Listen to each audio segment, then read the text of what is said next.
Morning. Good morning. How are you today? I'm okay. How are you? Outstanding, thank you. What's new? Let's see. Well, I had an interesting day yesterday at the North Carolina Agritourism Conference. Yeah, how did it go for you? I was really impressed. Number one, the large number of people that were there was pretty amazing. Um, and there's really quite a few people that are trying to leverage their farm or their operation and turn it into a place where they can sell tours or other type of stuff. And so it was good. They had a woman from Georgia who works for the Small Business Center at University of Georgia, and she was the speaker on e-commerce and social media. So I thought she was pretty interesting. And that's about it. Wandered around, meeting people, and a good time was had by all. I'd never even heard of that group before, and I don't think it's part of the state at all. I think it's independent, but I'm not 100% sure.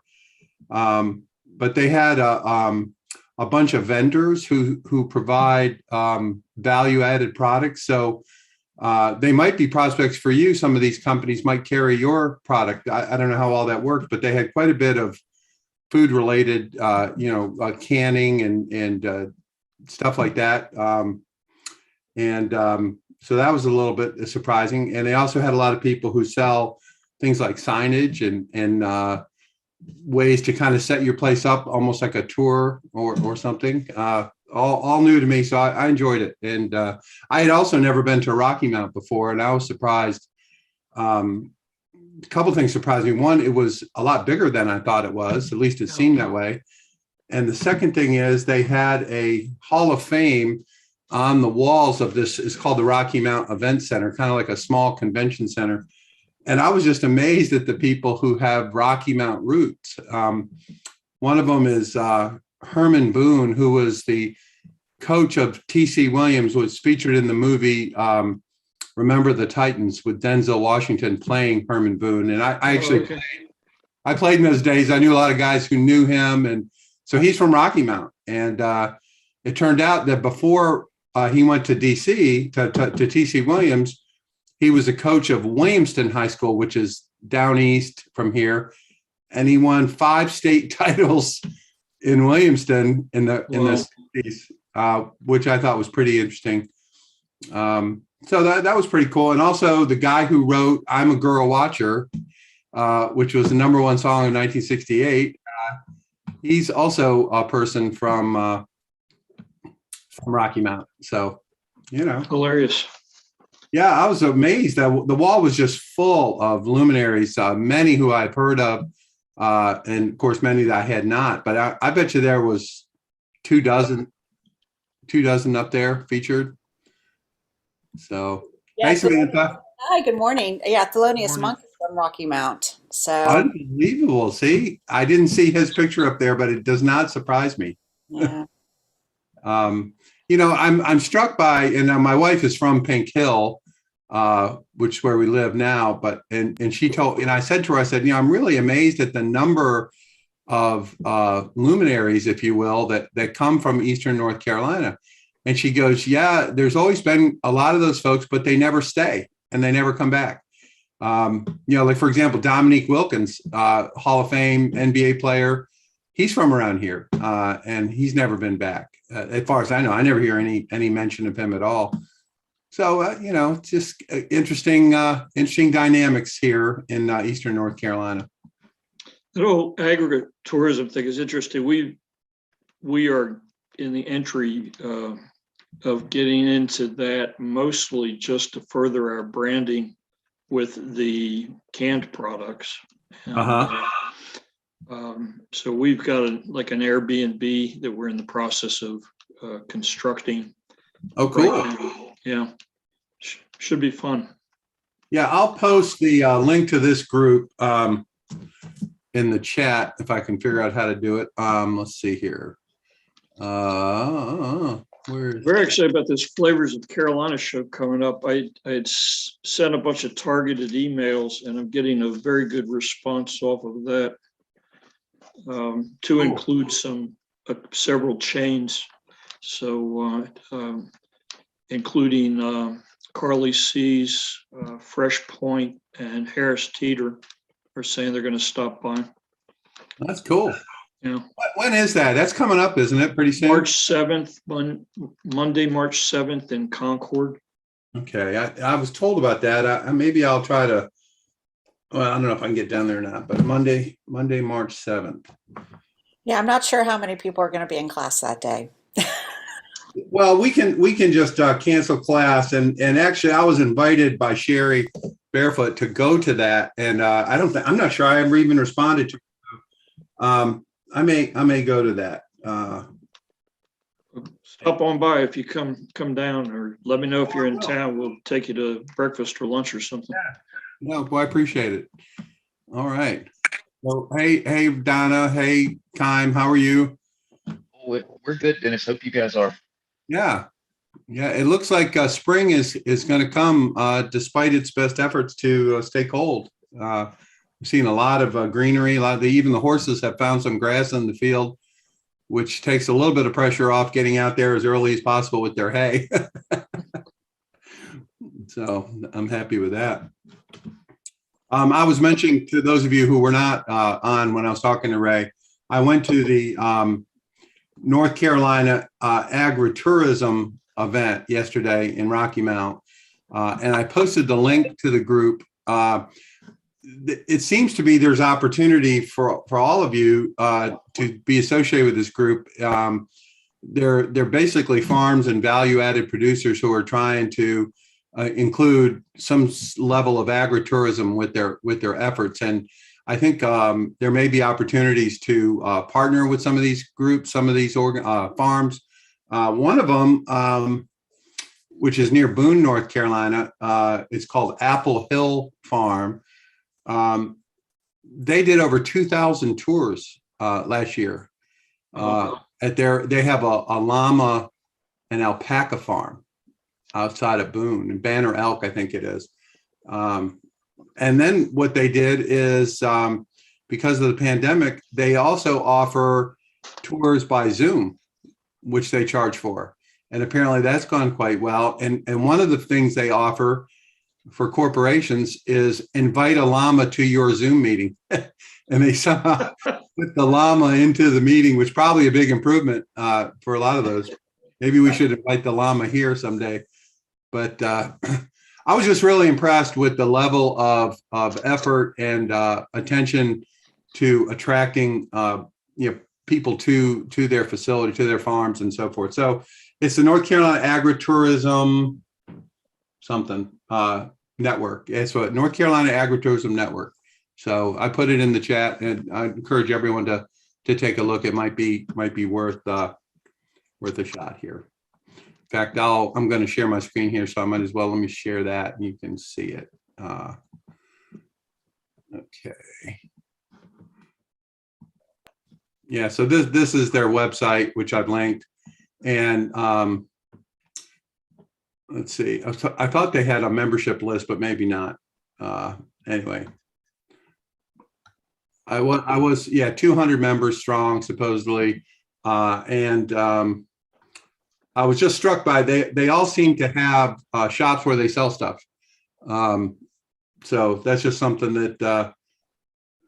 Here's one, Hillcrest Orchard, Ray. You may know them. Steps Hillcrest Orchard in Hendersonville, North Carolina is one of them.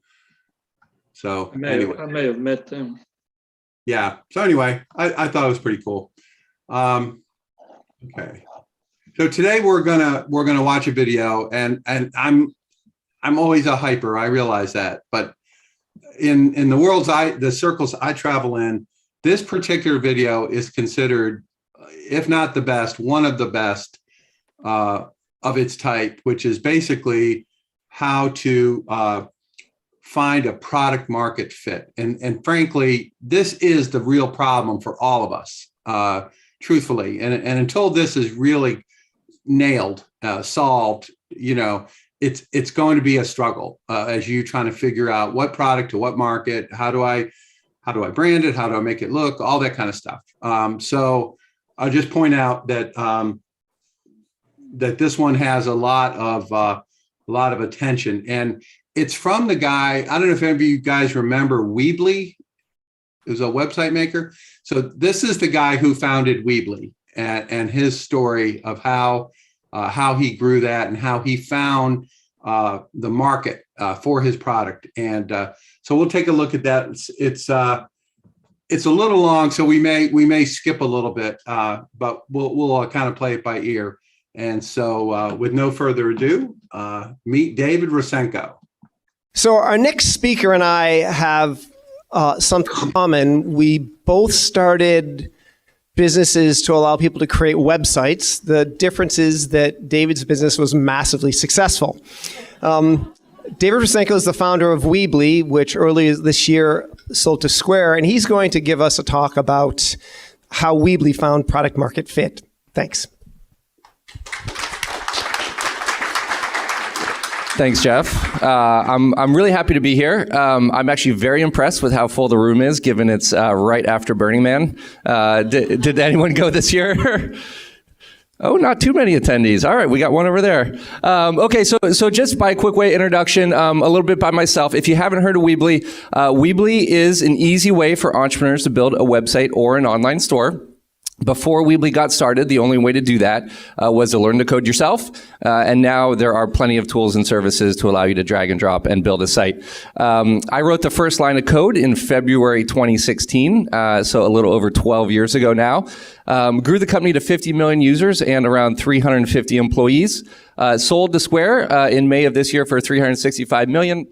And probably one of my favorite stats is that half of the US population. Just one quick point. He means 2006, not 2016. Population visits a Weebly site every single month. The reason it's my favorite is because it's reflective of the success of the entrepreneurs, people building the websites themselves and actually having success and seeing those results.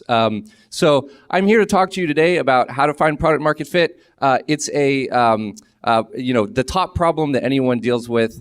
I'm going to try to keep it fairly practical, not theoretical, because I think finding product market fit is really about the practical nitty gritty, the hustle. So I want to just preview real quick, talk to you a little bit about our journey. Like I said, I wrote the first line of code a little over 12 years ago, which sounds really weird that it's been that long. This is what it looked like. This is a photo I took from February 2006. This is where I was at Beaver Stadium at Penn State when I wrote the first line of code. Just kind of gives you the setting, but in college. In August of 2006, so this has been 6 months, I should introduce this graph. So this is a graph of the new users per day signing up for Weebly. So non-cumulative. Just whenever someone signs up, you get a 1. And this is 6 months in. So we still hadn't launched 6 months in. Dan, Chris, and I were all doing internships that summer. You can see here our massive record sign-up day was 12 users. I think we just created accounts for friends and family. So 6 months in, we still hadn't launched, right? Just to give you an idea of how long it takes. We worked for 6 months and hadn't launched. In October of 2006, this is 8 months later, still hadn't launched. We were hustling for buzz on forums. We had created a sign-up link. You can see here now we had 30-some users that signed up on our record day, but 8 months in and still hadn't launched. In October of 2006, I read about Y Combinator on Slashdot. The deadline was about 3 hours to go. So I think it was about 1 a.m. Eastern when I read it. The deadline for application was midnight Pacific. So I had about 2 hours to go to create a YC application. I didn't have time to call up Dan and Chris, my co-founders, and ask them if they wanted to drop out of school with me and move to San Francisco. So I took a guess. My guess was that Chris was going to drop out of school and Dan wasn't going to. I called Chris up first the next morning and said, "Hey, Chris, you want to drop out of school with me and move to San Francisco?" And just on the spot, he's like, "Hell yeah, let's do it." I called up Dan. I said, "Dan, you want to drop out of school with me and move to San Francisco?" And he said, "You know what? This sounds like a really promising idea. Let me call my parents. I'll call you back in 2 hours." It was a much more responsible approach. but I applied with less than an hour to go. We drove up, interviewed, and got accepted. Actually, funny story, we finally were able to get on TechCrunch the day of our YC interview, so I'm sure that didn't hurt at all. This is what that looked like. This isn't actually what a normal press spike looks like. You'll see a normal press spike later. But in this particular case, we only had 2 servers, and we were really worried about our servers burning down, and AWS didn't exist back then. So we basically decided to allow you to sign up and then say, hey, you're on the wait list. We'll contact you once you're able to access your account, which is why it's spread over a few days. But the first TechCrunching, now this is much more normal of what it looks like after a press spike. You see it kind of goes down pretty low. It's kind of hovering around the same level. If you're observant, you'll notice here, one day we had 0 users. That presumably means that we were, the whole site was down, which is great. But in January 2007, 11 months in, we dropped out of school, packed up all of our servers in my car. I drove cross country to San Francisco. Would not recommend driving 80 in January. Got stuck in Wyoming for 3 days, but finally made it out here. And this is 11 months in. So 11 months after writing the first line of code, we're working on it full time in San Francisco as part of the YC program. Here's what that looked like. It's still shocking to me that at one point this TV was current technology, because it just looks so old now. But here we are. We rented a 1-bedroom apartment, 2-bedroom apartment in the Y Scraper. We pushed 3 desks together, and we pretty much just worked all the time. We worked 24/7. Our only rules: we'd take Saturdays off, but other than that, we'd work until we were tired. We'd sleep until we weren't. We'd work until we were tired. We'd sleep until we weren't, and just kind of repeated that process. Here is a second TechCrunch press spike that we got in January. This one's much more normal. This is exactly what you should expect if you get on TechCrunch or any press. It goes straight up, and it's really exciting that day, and then it goes straight back down the next day, but at least settles a little bit higher. In April 2007, this was 14 months in. Now you notice we had a couple other press mentions. What you'll notice here, these are going in the wrong direction. You know, the number of new users per day is actually declining. Both of these are heading in the wrong direction. It means we didn't have product market fit yet. We're 14 months in, it's over a year, and we still don't have product market fit. This was kind of an interesting moment in our history because we found ourselves with less than $100 in our bank account. And YC Demo Day was coming up soon, and we were kind of had some excitement and thought, talking to investors, maybe we'll be able to raise money. But we certainly weren't sure of that. We had just gone to Costco, so we had lots of food for a couple weeks, but rent was coming up, and as everyone knows, rent in San Francisco isn't cheap. So about a week after this, I came to this very room, pitched a whole bunch of investors at Demo Day, and we were successful in raising a $650K. At the time, that was called a Series A. Today, it would probably be called a pre-seed. Round of funding, 14 months in, this is what a price round Series A paperwork looks like. Just to give you a perspective, too, on a little bit how crazy things have gotten out here. We raised $650K on a $2 million pre-money valuation, so 2.65 post. That was considered above average, slightly above average. We were all very jealous of Dropbox, who had raised at a $5 million post-money valuation. And today, I think that number would probably be 15, maybe 20. So it just gives you a little bit of perspective on how you can still be very successful, even if those valuation numbers today might seem low, or you might be angling for a higher one, but really puts it all in perspective. This is May of 2007. So we got featured in Newsweek magazine, which I don't even think is in print anymore. But you can see here, the spike goes up, it comes back down, it settles at a higher level, which is great. But look, it's going in the wrong direction again, right? So this is now 15 months in, still no product market fit. In August of 2007, here's 18 months in, we got featured in Time magazine this time. And again, it goes up, but now it's coming back down. Now it's settling at a higher level, which is good, but again, this is 18 months in. We're 18 months into the journey, and we still have no product market fit. So just to give you an idea of how long it can take before having something even as basic as just having users that enjoy using your product and are coming back, 18 months later, we still didn't have it. Now to skip through a little bit of the rest of the story here, here is October 2007. So now 20 months in, you kind of see we had this moment, and then boom, it turns around. It turns around and it starts picking up.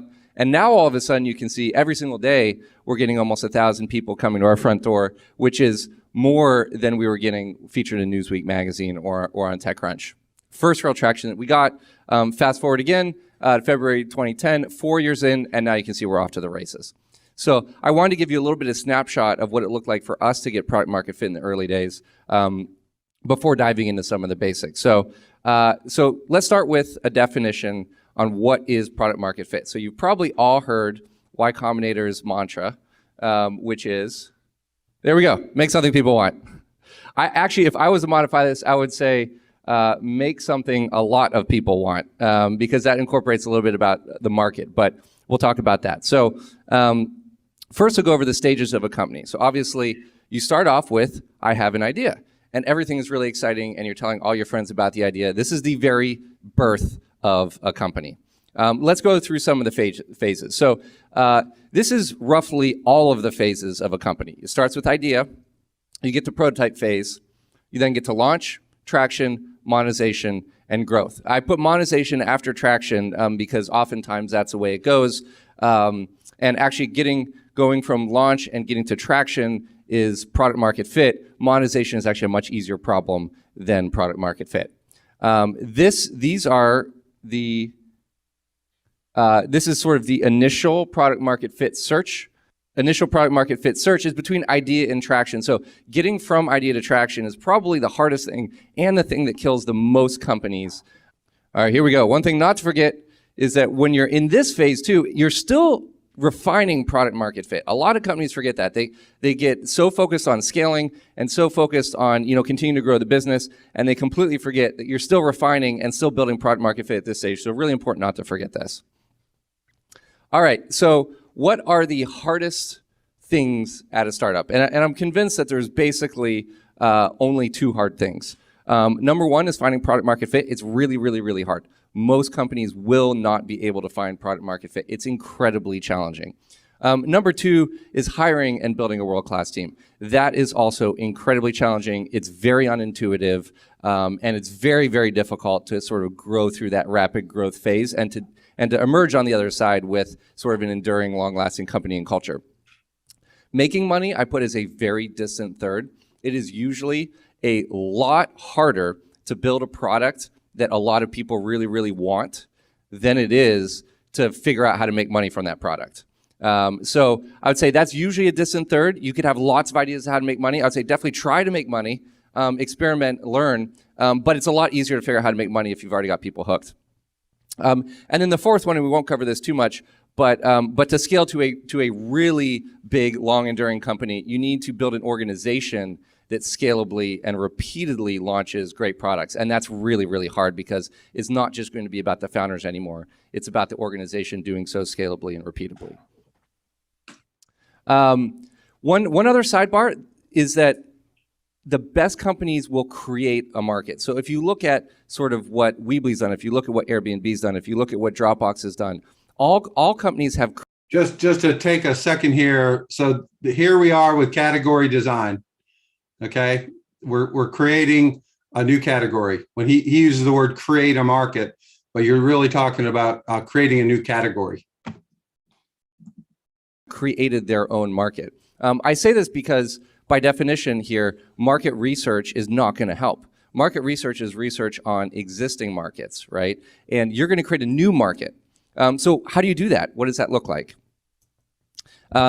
So first of all, you need to find a hidden need. So there is a need out in the market that a lot of companies or a lot of people don't realize exists. And if people realized it existed, if it was obvious, then everyone would be doing it. And so the hardest part is finding this hidden need. And everyone is going to tell you that the idea is dumb. Everyone's going to tell you it's stupid. I remember in the summer of 2006, after writing that first line of code, I went and pitched Weebly at the New York Tech Meetup, and it was 1,000 people. We were kind of alpha stage at that point, and It was in front of 1,000 people, and I gave a demo, a 5-minute demo, and then Scott, the founder of Meetup.com, came on stage and just said he thought it was the stupidest idea that he'd ever heard, and that no one needed to make websites, and that people who need to make websites already could, or people just had to learn to code. And in front of 1,000 people told us that we had the stupidest fucking idea he'd ever heard. So the point I'm making is, if it's obvious, then everyone will be doing it. So you're kind of finding a new reason. Now, the hidden need in this particular case was that there was a lot of people who needed to make a website themselves, and that was really hard because a lot of the tools at the time were geared towards people who were hand coding the websites, basically like FrontPage and Dreamweaver. We were able to realize that people wanted to do that and build a service that enabled people to do that. But figure out, what are you a substitute for? What need are you serving better? What job are people hiring you to do?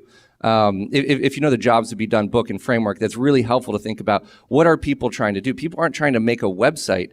People are trying to launch and grow their business, right? So understanding what's the job people are trying to do, and then what substitutes are there for that job. And so when you think from that mindset, you might think, well, there's a website. You could also create a Facebook page. So there's lots of different substitutes for that job. I think a really important one is understanding, where are you getting pulled? Where are your customers pulling you? You shouldn't be pushing your customers towards a solution. When things are working, your customers are beating a path to your front door, and they're pulling you and saying, no, you need to do this. And you're saying, yeah, but that's not what our product does. They say, well, I'm going to kind of hack it to do that anyway. When you find people hacking your product to do something it wasn't intended to do, pay attention to that and double down on that. And then often what you initially create will seem to fit into an existing market, but with less functionality, right? So it's the same thing with the iPhone. It was the same thing with Weebly. Oftentimes it doesn't have 3G. It doesn't have apps. It doesn't have any of these things initially. But what it does do is it enables a whole new market, a whole set of new entrants to come and use your product. And so the success of the iPhone wasn't that it successfully competed against smartphones. It sure looked like a smartphone, but it wasn't competing against any smartphones that were out there. Because what happened is, there was maybe at that point in time, I was a Heavy Palm Trio user, there was maybe a couple million smartphone users in the United States. What the iPhone did is it made everyone a smartphone user. And so there was all of a sudden a whole bunch of new entrants, and then over time it also cannibalized the existing smartphone market. So a lot of times people may sort of mistake you for incumbents when you're creating an entirely new market. So the next is on building a remarkable product. So what does this process look like? And I'll try to break it down into very literal steps about exactly what you should be doing. So everyone knows this, right? Step 1, have a great idea. Step 2, talk to customers. Step 3, something happens there. And step 4, profit, right? Everyone knows this, but what is step 3, right? Because that's where everyone's plodding around in the desert, like trying to figure out what the hell to do, and nothing's working. So let's talk about step 3. So step 3 is literally this list of things. So you talk to customers and develop a market thesis. Try to understand exactly what their pain point is. What's that job they're trying to get done, and how can you help them get it done faster or better? This is really important. Listen to their problems, not their solutions. So customers will tell you the pain that they're facing. Listen to that. When they talk about the solutions, their proposed solutions, you could just completely ignore that, because they generally aren't that great. Number 3, go through a rapid prototyping and user testing phase. Number 4, you build a solution to their problems. Number 5, test the solution with them. Number 6, did it work? Go to 1, repeat. And then number 7, by the time you sort of looped on points 1 to 6, you probably looped about 27 times, and that has some interesting implications, but no one ever gets it right on the first shot. No one gets it right on the first shot. So there's some implications there. So let's dig in on a few of them. Listen to their problems, not their solutions. I like that Michael touched on this earlier too, about the real Steve Jobs and fake Steve Jobs. There's this meme out there that Steve Jobs just didn't talk to customers and would just like produce the magical product that the world needed, like in one shot, just straight from his imagination. That's not how it worked. Here's a quote. Some people say give customers what they want. That's not my approach. I think Henry Ford once said, if I'd asked customers what they wanted, they would have told me a faster horse. People don't know what they want until you show it to them. That's why I never rely on market research. That is all 100% true. Don't listen to people's proposed solutions. Market research is probably not going to show you the way, right? But what he didn't say is that he never talks to customers. He didn't say that he never listens to their problems. He didn't say that he never iterates, because those are all things that Apple does a whole lot. So it's absolutely critical. Talk to customers, understand their pain. No solution was ever delivered perfectly in a vacuum. Number 3, rapid prototyping and user testing. So I think this is a really important point. Building a we made this mistake a whole lot early on. Building a fully functional product just to figure out if it's going to work or not is a really, really expensive way to test the hypothesis. So you could get caught up in this loop of like, build the product, launch it, doesn't work. Scrap, repeat, build the product, launch, doesn't work. And especially like Michael was saying, if you're always searching for that home run and it takes you 3 months to build that product, that is a really long time to keep iterating. The best thing you can do, however you end up doing it, is focus on getting to a functional prototype as quickly as possible. So that might be, there's a whole bunch of tools now that allow you to take mock-ups and make them clickable and make them feel a lot like an app. You can do it by just writing throwaway code and just getting something really, really quickly out there. There's a whole lot of ways to write functional prototypes, but get in front of users. Don't worry yet about scaling. I know we were really obsessed about writing code that was going to scale, because the underlying assumption there is that as soon as we launch it, millions of people are going to beat a path to our front door. Doesn't happen, not going to happen. So don't worry about scaling until you need to. I would say initially, don't worry about monetization either. You want to focus on making sure that the product experience is right. Don't shy away from monetizing your products. Don't shy away from charging for them. But initially, you need to make sure that your product is working for people. And then expect that however many iterations you think it will take, expect it'll take about 10 times that many iterations. So what are the implications of that? And these are really important. Number 1, keep your burn low, because if you only have enough cash in the bank for 2 to 3 iterations and it's going to take you 20 to 30, then that's not going to work. And number 2, build a team that can do this really quickly. So this is, I think, one of the primary reasons why outsourcing the coding in the early days generally doesn't work. It's because when you outsource a project, that's one shot. Well, if it's going to take you 20 to 30 shots, not going to work. You need to build a team that can very, very quickly iterate, rinse, and repeat. Okay. This is another important point. Test a solution with customers. So there's some helpful tools here, but the most important rules are, number 1, make sure you're talking to a target customer.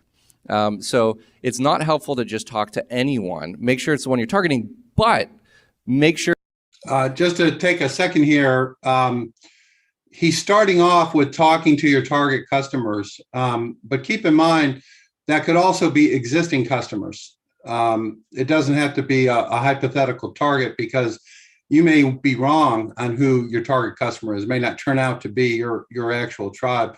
But I don't know how many of you, for example, set up regular Zoom meetings with a group of customers or targets, any sort of even an email or some effort to connect with these folks and say, hey, how'd you like that thing I sent you? Do you have any suggestions for improvement? This is something that most of us just don't think to do. It's not, you feel like, okay, well, that customer bought it, so they're happy.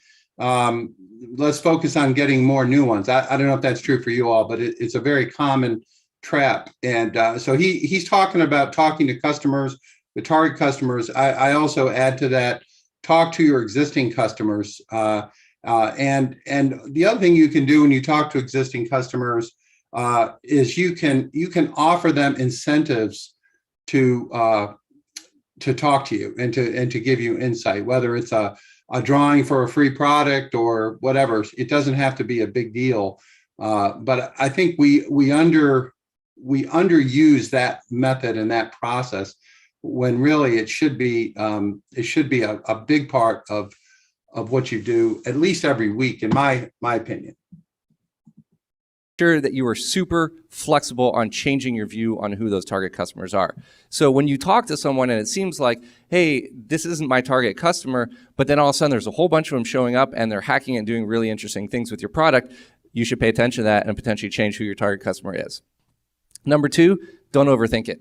I think this is a problem a lot of smart people can have. You want to rely on data, you want to rely on market research, you get really, really into the weeds and the strategy, and you super overthink everything. Don't overthink it. Anecdotal is okay. Just getting in there and building and launching something and trying it out and iterating is the most important thing you can do. This is also commonly referred to as ready, fire, aim, not just ready or aim, ready, fire. Okay. Ready, fire, aim is a mantra in Silicon Valley.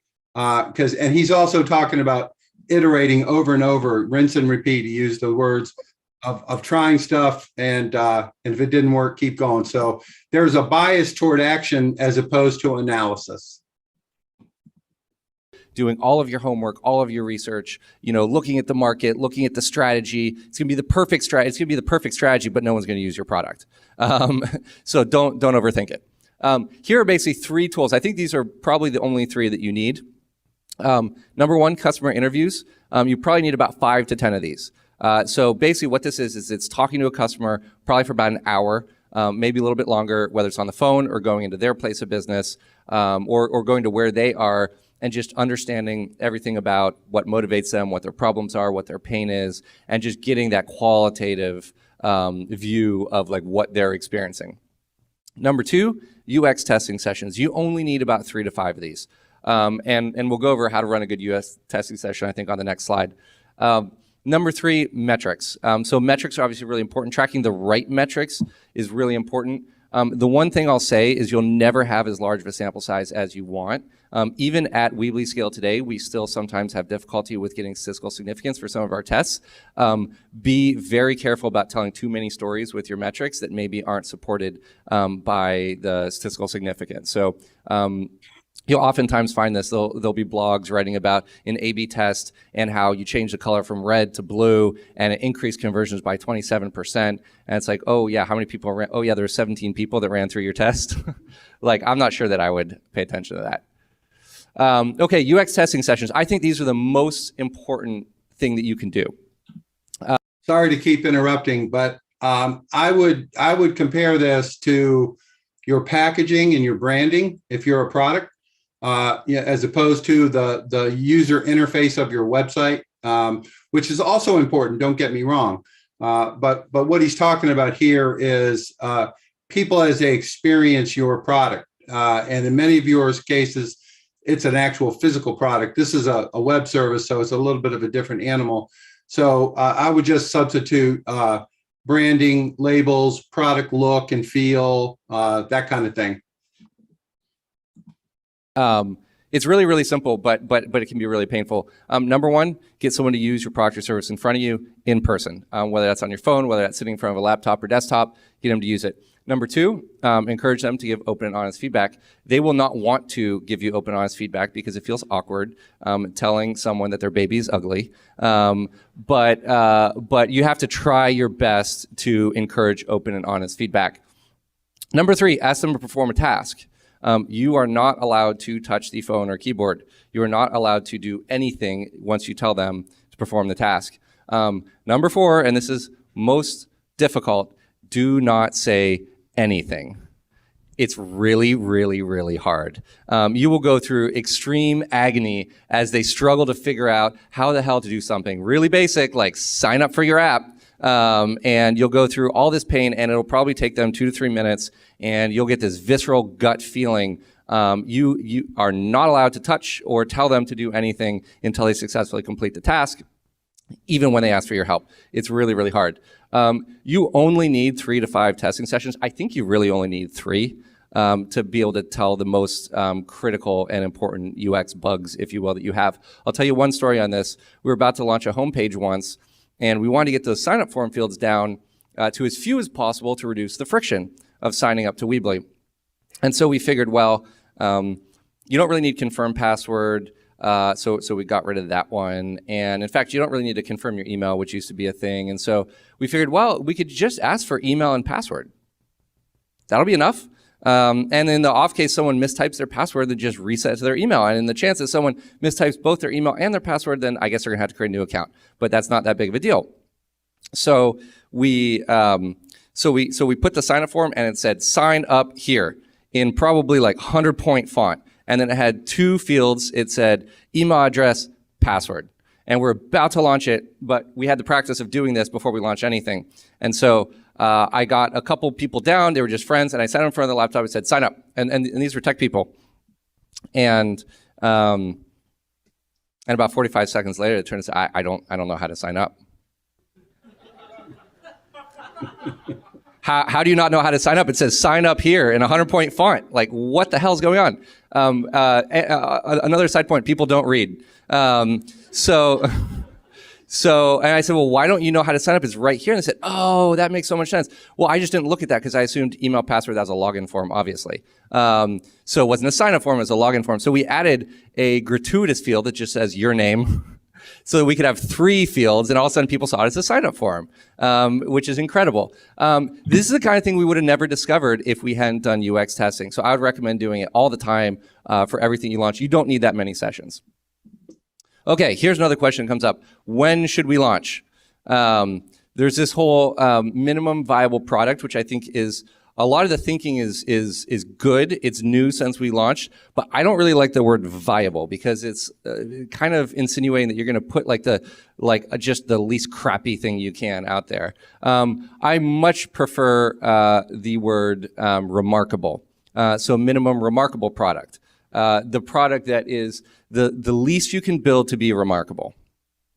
All right, so this is a quote from Pablo Haidt that says, launch when your product is better than what's out there. I think this is really important because it basically incorporates this idea that you should build something that's better than anything else out there, and don't launch until you have that. But as soon as you have it, then go ahead and launch. So I think that's the right time to launch. Prioritizing. Okay, I think this is another important point to make is how do you prioritize? Because in the early days, it seems like there's an infinite amount of things to build, and you don't have enough time to build any of them. And so how do you figure out what the hell to build next? I think there's 2 important points on prioritizing. Number one, there's only one thing that matters. Think about that startup journey from idea to growth stage. Focus only on the thing that gets you to that next stage. Don't focus on anything else. Don't go to conferences. Don't write blog posts. Don't read the news. Now I'm telling you this because I did all those things. It's impossible not to, but just don't, if you can, don't do any of them. Don't do any of the things that aren't getting you to your next milestone. In this particular case, next milestone being product market fit. Number 2, I think, is a really interesting point. I heard this from Astro Teller, who ran Google X. And most people prioritize, almost everyone prioritizes their list exactly the same way, which is effectively some kind of spreadsheet of all the tasks you can do, and then the difficulty of each, and then the expected payoff of each, how impactful, right? And so, and then you basically sort by cost times benefit. But instead, I think when you're trying to make continuous improvement, that's actually a pretty good approach. When you're trying to make discontinuous improvement, optimize for learning. So basically ask yourself, what is my biggest unknown right now? What's the number one thing that I do not know about my business that I need to learn? Optimize to learn that thing, because when you do that, it might not seem like the biggest thing. It might be a low effort task. It might seem like a low priority task. But when you optimize to learn the most, what do? You rewrite your whole priority list, because when you learn that thing, that actually completely, you throw out all your old priorities and have a new list of new ones. Okay, how do I know when I've achieved product market fit? This is another common question. So I think there's basically 3 key metrics you should be tracking. Number 1, returning usage. Number 2, NPS. And number 3, paying customer renewal rates. So returning usage is basically just look at people who sign up or come to your site or your app, and look at the number of people who come back within a day, within 3 days, within 7 days, within 30 days, right? If you track that metric more than anything else, that is the indicator that things are working. In the early stages, I remember handing out Weebly logins to all my friends and family, and none of them came back. And those are the people who like you the most. And those are the people who would really want you to be successful. And if they're not coming back, then no one's going to come back.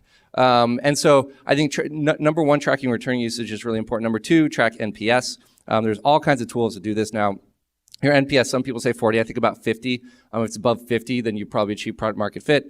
NPS, if you've ever answered that question, Would you recommend this product or service to a friend? That's NPS. It's one question. You rank from 0 to 10. Basically, the percentage of people who answer 9 or 10, those are promoters. The percentage of people who answer 0 to 6, those are detractors. And people who answer 7 or 8 are thrown out. So in the early days, Weebly had an NPS of 80%. That was basically 88% of people answered 9 or 10. 8% of people answered 0 to 6. And if my math is right, 12% of people answered 7 or 8. So you basically take that 88% minus 8% equals 80. If it's above 50, you're doing pretty well. The way this metric is built, it can get negative, and that's probably where it will start. And then number 3, paying customer renewal rates. So when you have paying customers, look at their renewal rates. A quick sidebar, I don't like the churn metric for looking at this. A lot of people use that because it's easier to calculate. But basically, churn is not cohort-based, renewal is cohort-based. So churn is just looking at number of subscribers lost divided by total active subscribers in any given period. I don't like that because if your denominator is changing, like let's say you're growing really, really quickly, your denominator is changing faster than your numerator. The numerator is based on last year's denominator. And so basically, it could be deceptive as to what your actual churn is, but your renewal rates are great because that's looking for the percentage of people who are eligible to renew and what percentage of those people actually renewed, and that's cohort-based. So I like renewal rates a lot better.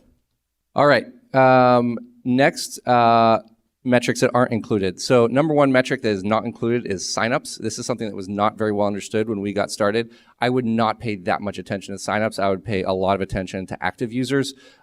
If you have good returning usage, then signups translates to active users pretty well. If you have bad returning usage, then signups basically like completely drops off and you have very little active users. In fact, that number may even be shrinking even when your signups are growing if people aren't returning. Number 2, conversion rate. If you're thinking of building a SaaS business, conversion rates, they all start low, they build over time. I wouldn't pay a lot of attention to conversion rate in the beginning. I'd pay attention to some of the other metrics. I think this is the last point, just how does it feel when you get product market fit? You'll know when you achieved it, when your customers are beating a path to your door. When you don't have it, everything feels hard. It feels like you're pushing this huge rock up a mountain. You're pushing your customers towards a solution. They're too nice to tell you no, but they're not really coming back. They're not really using it. When you have it, the whole world is beating a path to your door. Everyone wants to use it. Press is writing about it. Everything feels easy, and every decision you make feels like you're a genius because they all go well. Spoiler alert, it's somewhere in between. It turns out that as you're scaling your business over time, you'll discover you're maybe a little less smart than you thought you were. But that comes later. But I think this is what it feels like. So if you're not feeling that, sort of customers pulling you in a direction, world beating a path to your door, then you probably don't have it yet. All right, now a couple more points beyond product market.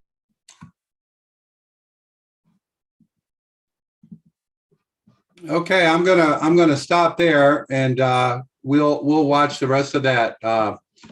But any comments, observations for anybody?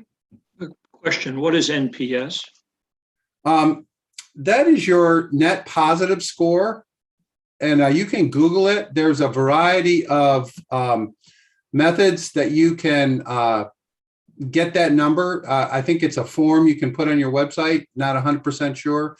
It's kind of a BS thing, in my opinion, because it's a measure of internet traffic, which is always somewhat suspicious to me, because it really depends on what you're talking about. Some sites have really high traffic and do no transactions, et cetera, et cetera. So anyway, it is a number that people in the tech community are really big on. They think it indicates their kind of customer satisfaction score is often how it's perceived. I personally am not a big fan, and I'm not sure how that relates to many of you all with products, but maybe someone can tackle that and report to the class, and I'll also try to do the same. But I've always ignored it because I thought it was kind of BS. I don't know. Yeah. I think that he talks about pushing a rock uphill, and I think many of you can relate to that feeling as you come up with your products and you try to figure it out, and even when you come up with new products or brand extensions.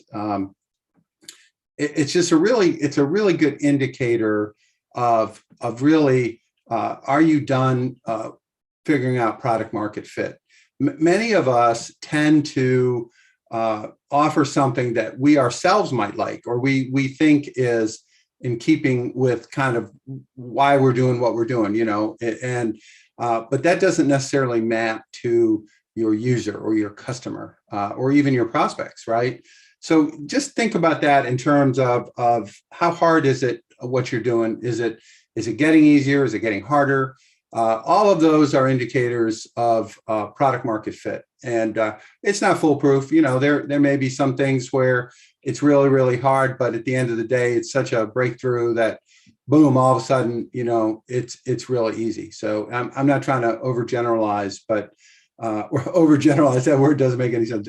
I'm not trying to generalize, but I am trying to point out that if it really feels like an almost impossible task, step back and think about what you're doing, and if there is alternatives.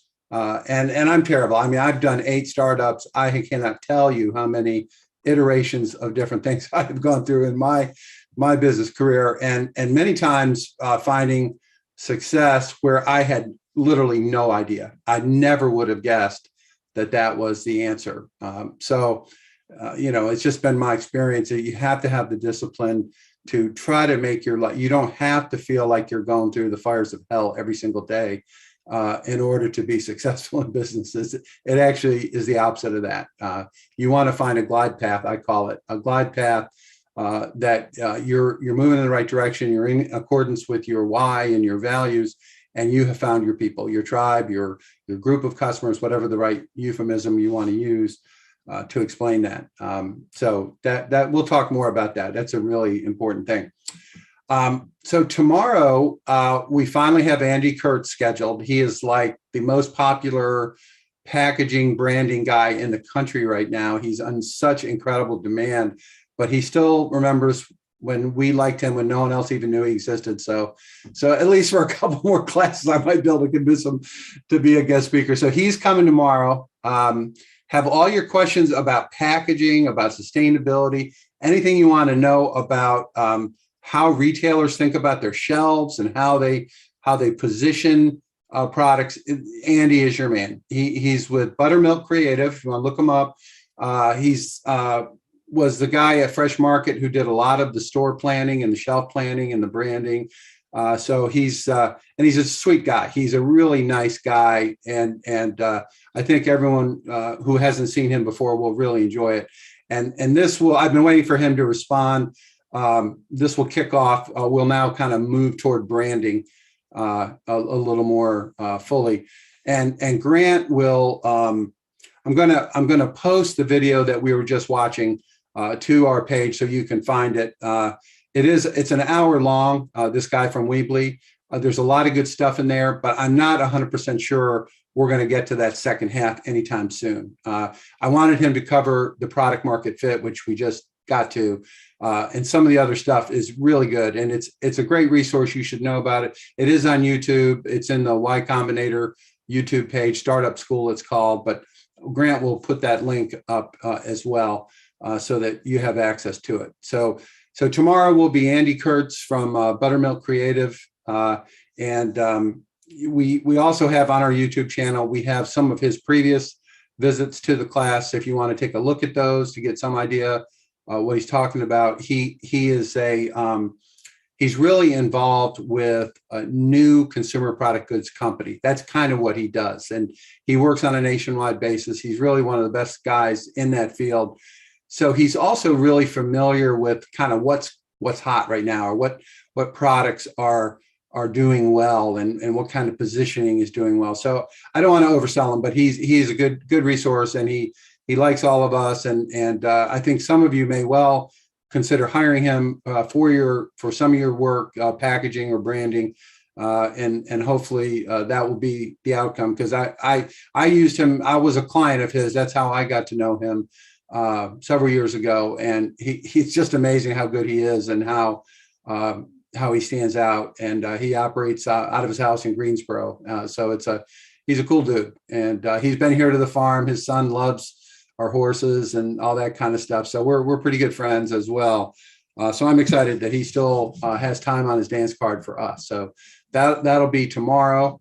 I will cancel Monday, March 7th class because the Fancy Food Show, or what Flavors of Carolina. And hopefully I can meet some of you in person. I don't think I've met anyone in my class since I started doing this, unless they happen to live in Greenville and I ran into them, right?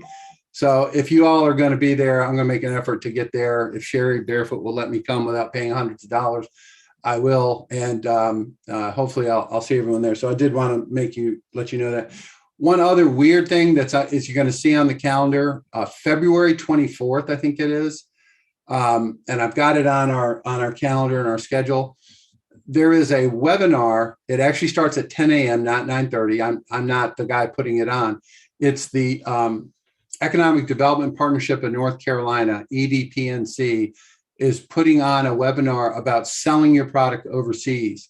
Not necessarily overseas, just other countries. And I can't tell you how good this is. And the company that does this with them is called IBT Online. IBT does things like, if you want to sell in Germany, they turn your website into German and stuff like that. But the most important thing that I want to point out to everybody here, there is a fair amount of money available to each of you. And this does not mean you have to decide to sell overseas, but you can explore it. And they will give you a grant.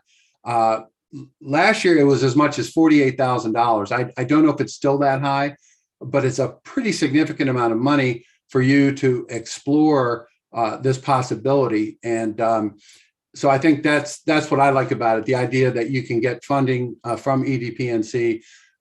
Last year, because of the pandemic, they couldn't give out. I think they only got half of their budget out that compared to normally, and their budget is really big.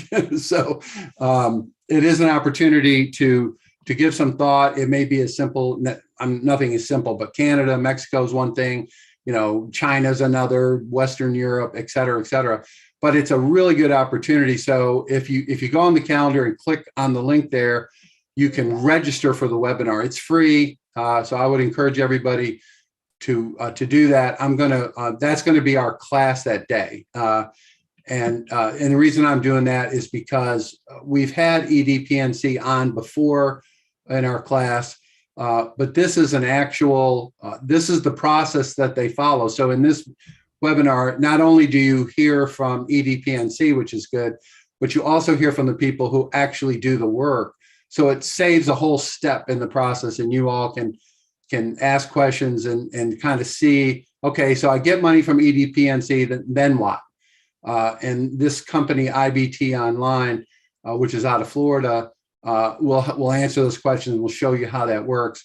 And all of the money necessary to do this will be provided by EDPNC. You don't have to pay for it out of your pocket.